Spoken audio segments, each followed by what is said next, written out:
Assalamualaikum warahmatullahi wabarakatuh. Kembali lagi bersama kami Linggau Pos Online. Saat ini kita masih dalam podcast ngobrol soal pilkada. Alhamdulillah pada hari ini kami kedatangan tamu dari Musyarawat, yaitu Bapak Kapolres Musyarawat. Selamat pagi Pak. Ya, selamat pagi Mas. Oke, jadi ini Bapak Kapolres Musyarawat yaitu AKBP Andi Supriyadi SH SIK MH. Oke, jadi bagaimana Pak kondisinya hari ini? Sehat? Alhamdulillah sehat walafiat. Alhamdulillah, oke. Luar dalam. Alhamdulillah.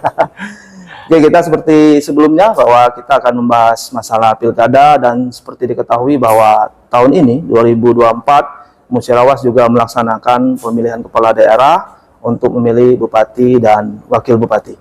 Mungkin kita dengarkan langsung dari Pak Kapolres. Tentunya Pak Kapolres, kita kemarin sudah melaksanakan pemilu ya di 2024 bulan Februari. Nah, mungkin setelah pelaksanaan pemilu ini kondisi untuk perpolitikan lah di Musyarawat, pengamatan Pak Kapolres bagaimana ini Pak? Baik ya, sesuai dengan kehidupan perpolitik pasca pemilu yang memang masih berjalan sekarang ya, karena memang pelantikan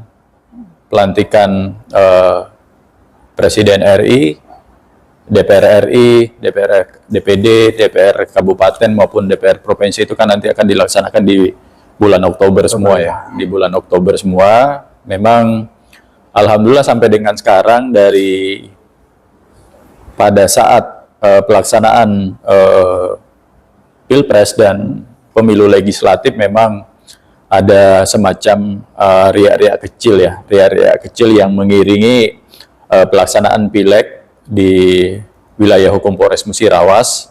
Namun itu dengan kekompakan seluruh stakeholder dan pemangku kepentingan terkait seperti KPU sebagai pelaksana, kemudian Bawaslu Kabupaten Murai sebagai pengawas, termasuk kita TNI Polri yang ada di Kabupaten Musyarawat, dan termasuk juga pemerintah daerah ya yang ikut mendukung. Alhamdulillah itu bisa sukses berjalan dengan baik sampai dengan sekarang, dan semua permasalahan-permasalahan yang memang muncul pada saat itu bisa kita selesaikan dengan sesuai dengan aturan-aturan yang berlaku dan bisa duduk bersama. Alhamdulillah situasi sampai dengan sekarang itu cukup kondusif ya, karena kita paham bersama bahwasanya setelah Pilpres, pemilu legislatif ini tahun 2024 ini mungkin agak ini ya, agak lebih seksi lagi ya, karena terkait pemilihan kepala daerah yang akan dilangsungkan pada bulan November 2024 seperti itu. Seperti kemarin bahwa kita artinya kan Polresnya sudah pengalaman, Iya. Pak Kapolresnya dalam melaksanakan pengamanan pemilu. Mungkin polanya sama nggak nanti dengan pemilu dengan pilkada mungkin polanya? Tentu saja kita melihat terkait pola-pola pelaksanaan pengamanan pada saat nanti antara Pilpres, pemilu legislatif dengan pilkada. Tentu saja kita akan kawal dengan pengamanan yang cukup ketat ya, cukup ketat supaya memang ini berjalan sesuai dengan ranahnya, sesuai dengan aturannya, sesuai dengan SOP. Tentu saja pasti akan ada kegiatan-kegiatan yang berbeda ya, kegiatan-kegiatan yang berbeda. Tapi pada umumnya pengamanan itu pasti memang ada sedikit persamaan, ada misalnya kita akan meminta bantuan pengamanan dari dari Polda Sumsel, termasuk mungkin perkuatan dari TNI, ataupun mungkin kita akan libatkan stakeholder terkait untuk ikut mendukung jalannya. Seperti yang saya sampaikan ataupun yang kita lihat pada saat pelaksanaan pileg kan, seperti pelaksanaan pada saat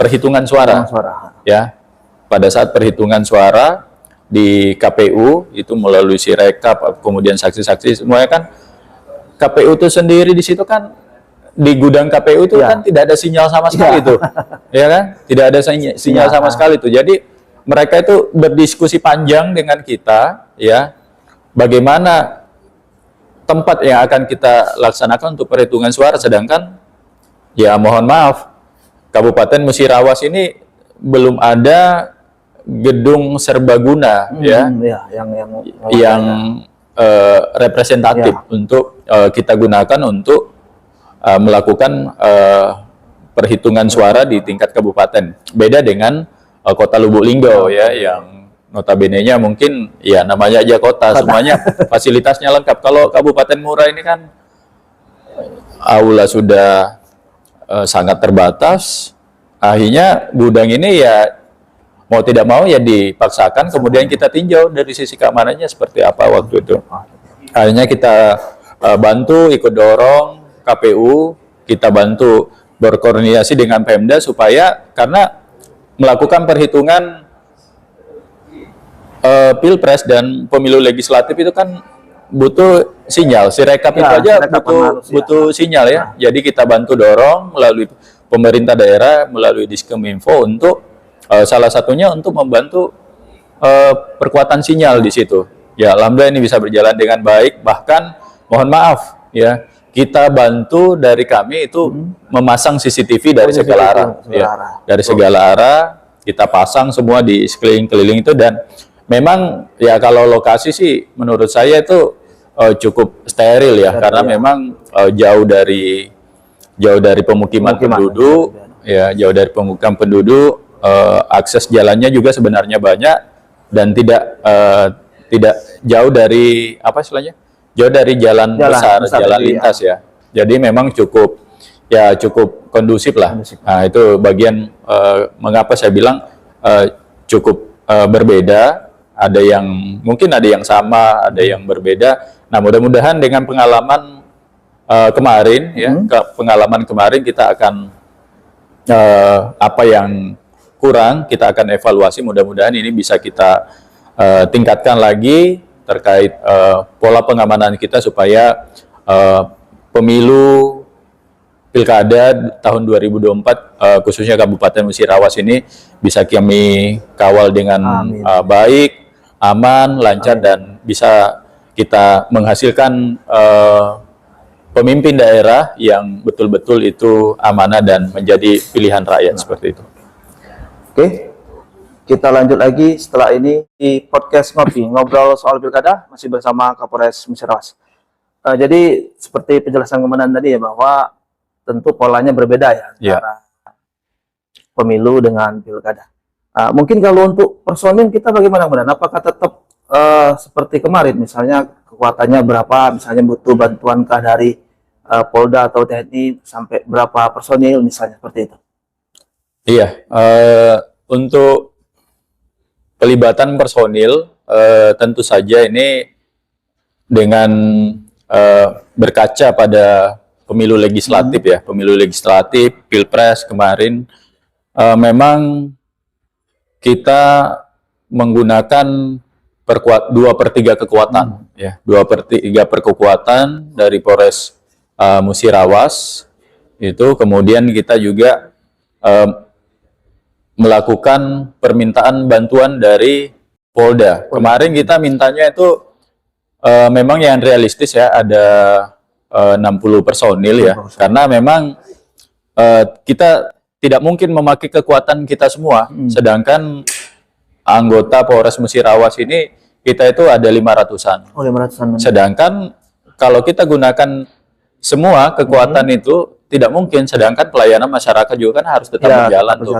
Yang di penjagaan, yang di SPKT, yang menerima laporan masyarakat, ataupun pelayanan masyarakat yang lain, tentu saja ada yang jaga tahanan dan sebagainya. Tentu saja itu kita tidak pakai, sehingga memang kekuatan juga yang akan kita pakai tahun ini itu adalah 2/3 kekuatan dari Polres Musirawas, ya. Kemudian kita juga akan meminta bantuan dari BKO Polda Sumsel, itu udah kami lihat kurang lebih mungkin ada 100-an orang lebih, tapi tentu saja ini dinamis, ya. Dinamis, ya, melihat ini kan karena kan masih berkembang. Tentu saja karena kan ini bersamaan seluruh Ya, seluruh daerah ya, seluruh daerah, bahkan nanti ini kan pilgub juga ini. Ya, pilgub. Pilgub juga ya. Nasional gitu. Ya, pilgub kita bukan pemilihan bupati saja, Ya. tapi kan pemilihan gubernur Provinsi Sumatera Selatan nantinya. Tentu saja anggota ini akan terkuras ya, akan terkuras tentu saja ke kita, ke Polres-Polres lain ataupun ke kabupaten lain, tentu saja Polda akan berbagi. Sehingga memang perencanaan awal kita ini ada kebutuhan BKO atau bawa kendali operasi itu ada 100-an lebih yang akan kita lakukan permintaan. Dan bedanya juga tahun ini untuk pelaksanaan Pilpres yang kemarin, Pileg yang kemarin itu kan menggunakan anggaran APBN Ya, ya, APBN. APBN ya, dari negara masuk ke DIPA kita. Namun kalau pelaksanaan pilkada ini itu menggunakan APBD. APBD ya. Ya, APBD. Alhamdulillah kita 2 minggu yang lalu kita sudah melaksanakan penandatanganan MOU, menandatangani NPHD ya, naskah perjanjian hibah daerah dari Kabupaten Musirawas ke Polres Musirawas. Itu anggaran yang kita didukung itu sebesar 6,4 miliar lebih untuk pelaksanaan mengawal rangkaian pelaksanaan pemilihan kepala daerah Kabupaten Musirawas 2024 ini dari mulai tahap-tahapannya sampai dengan pelaksanaan hari hanya, kemudian paskanya sampai dengan pelantikan seperti itu. Ini Man, jadi ini soal pengamanan. Artinya kemarin pengalaman juga bahwa seperti kita tahu Musirawas kan wilayahnya ada jauh-jauh nih. Iya. Artinya banyak kerawanan-kerawanan bisa aja, misalnya ya harus melalui sungai, Iya. terus mungkin ada jalan yang jelek, belum lagi mungkin kerawanan yang lain. Iya. Mungkin kita sudah petakan ini benar titik-titik rawannya ini atau kerawanan yang mungkin bisa terjadi selama pilkada nanti. Iya. Ini juga yang pernah kita sampaikan kepada KPU ya, kepada KPU bahwasanya mereka harus siap ya. Karena kerawanan itu sendiri bukan kerawanan di kita saja. Ya. Karena kan kerawanan bagaimana kita meningkatkan partisipasi masyarakat, bagaimana personil yang akan melakukan pengamanan akses ke sana ya. Bahkan kita yang bantu mensupport mereka kemarin supaya akses-akses yang rawan-rawan ini seperti HTI ya, HTI ya, kompleks HTI itu yang ke sana itu jalannya itu kan Iya, jelek. jelek semua. Jalannya itu jalan tanah yang ketika itu hujan deras ya pasti akan becek, sulit ditempuh. Nah, itu membutuhkan kendaraan-kendaraan yang double kabin seperti itu. Ya, bahkan kemarin saya lihat itu di Polsek wilayah BTS Hulu itu sampai dorong-dorongan mobil itu untuk mengawal logistik pemilu dari kita. Nah, bahkan kita yang ininya. Nah, ini yang kami minta kepada KPU nantinya betul-betul untuk transportasi ketika udah logistik pemilu udah sampai ke mana? Ke kecamatan, PPK. ke PPK, itu bisa betul-betul disiapkan alat transportasi yang memadai untuk mengawal logistik pemilu ini sampai dengan ke PPS, ke desa-desa. Nah, ini yang memang perlu dievaluasi karena titik-titik kerawanan yang seperti inilah yang memakan energi ya. Dan alhamdulillah juga mungkin ada satu tempat ya di wilayah ada memang satu wilayah di kita di Sri Pengantin ya. Sri Pengantin yang memang itu harus menggunakan perahu untuk mengawal logistik, dan ini menjadi titik kerawanan sendiri ya, titik kerawanan sendiri bahwasanya udah jauh ya, dari kalau kita ukur dari Polres saja ke sana itu udah bisa memakan waktu 2 jam kurang lebih seperti itu ya. Jadi ini menjadi titik kerawanan, tapi alhamdulillah semua kegiatan-kegiatan pada saat Pilpres, Pileg kemarin itu alhamdulillah bisa kita kawal dengan baik walaupun memang ada kendala-kendala seperti ini. Seperti itu. Jadi artinya bahwa di Musirawas ini faktor alam dan yang ya, faktor alam juga salah satunya. Masih bersama kami di podcast Ngopi, ngobrol soal pilkada. Oke, Pak Kapolres. Sekarang kan kemarin ya dalam pelaksanaan pemilu juga pilkada ini kan kan banyak disorot nih, Ya, ya masalah misalnya netralitas. ya. Nah mungkin untuk penegasan lah dari kita untuk Polres Musyarawat ini bagaimana nih untuk netralitas Polri dalam pilkada ini? Ya. Untuk netralitas Polri ya secara umum memang sudah dijelaskan sudah dijelaskan di dalam Undang-Undang Nomor 2 Tahun 2002. Bisa kita lihat di pasal 28 itu ada 3 pasal di situ. Pasal 1, pasal 2, pasal 3, di mana di situ bercerita tentang netralitas Polri. Kalau kita buka di pasal 1 itu bahwasanya Kepolisian Negara Republik Indonesia itu tidak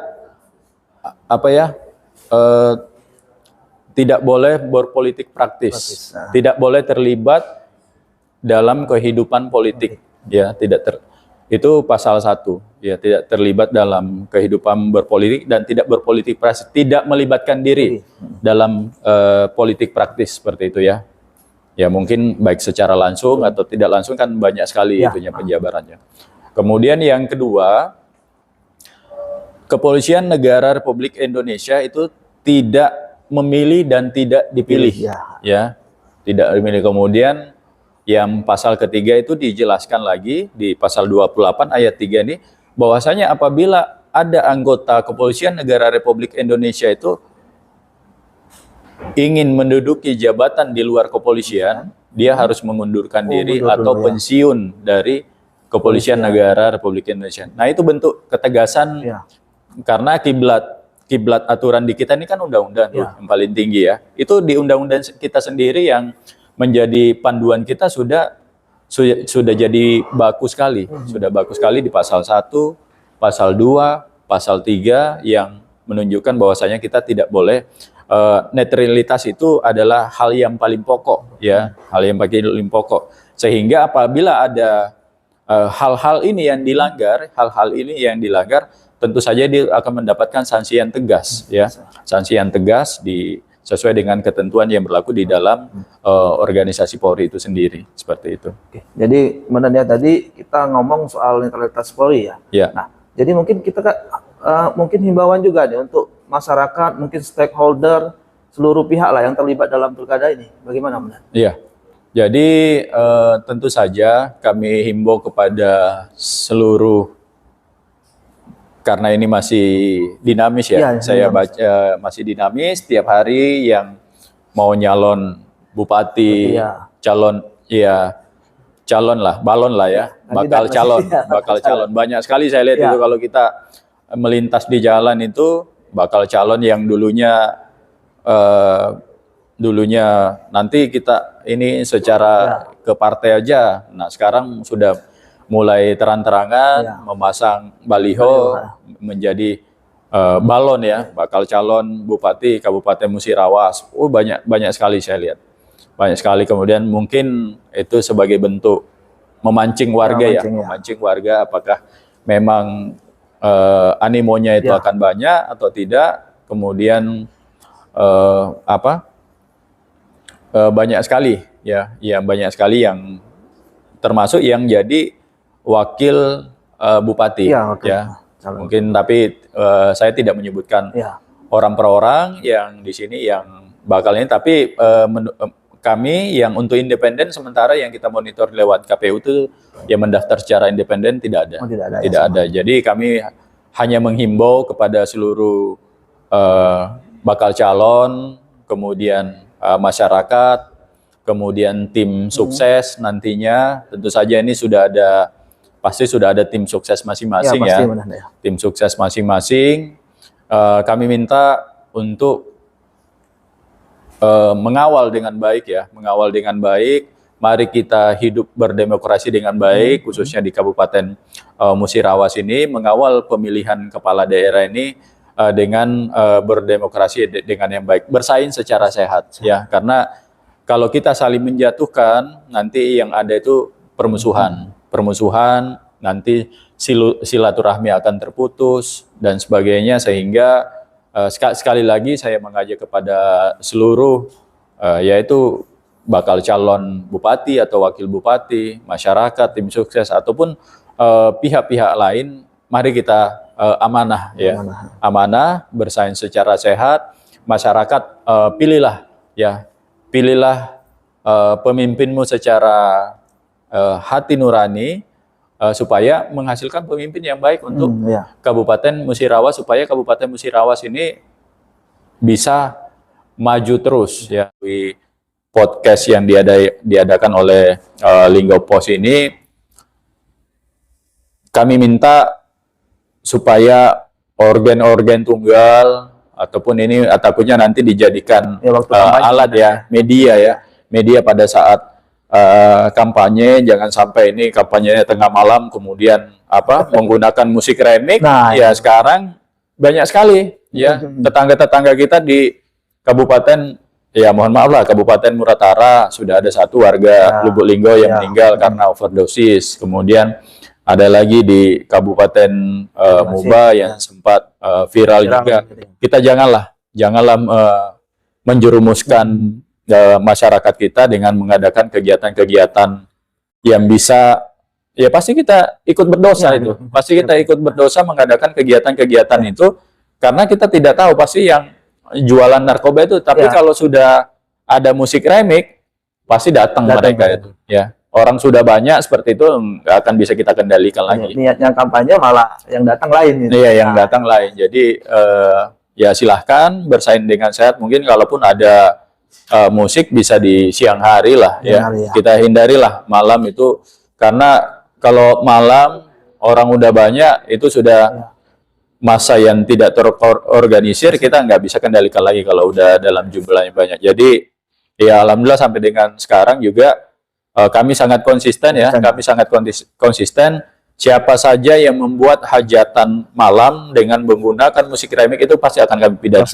Siapapun itu ya. Ya alhamdulillah kami sudah ada 3 kasus. Ya mungkin ya ringan-ringan aja mungkin ininya. Memang di kitab KUHP ya, memang di pasal 510 itu memang pidananya itu rendah ya, rendah, mungkin dendanya rendah, tapi kalau Anda jadi terdakwa di depan pengadilan ya, punya catatan kepolisian, malu pasti di sidang depan pengadilan, kemudian dijadikan online sama media massa, media elektronik ya, malu. Apalagi ya mohon maaf lah, kita yang tinggal di dusun-dusun ini kan, tinggal masyarakat kita yang di kampung-kampung sangat malu apabila aibnya seperti itu dipertontonkan ke masyarakat halayak ramai. Apalagi sekarang udah online sekali masuk itu dari ujung ke ujung tahu seperti itu. Nah itu aja yang mungkin bisa kami sampaikan melalui podcast Linggo Pos kali ini.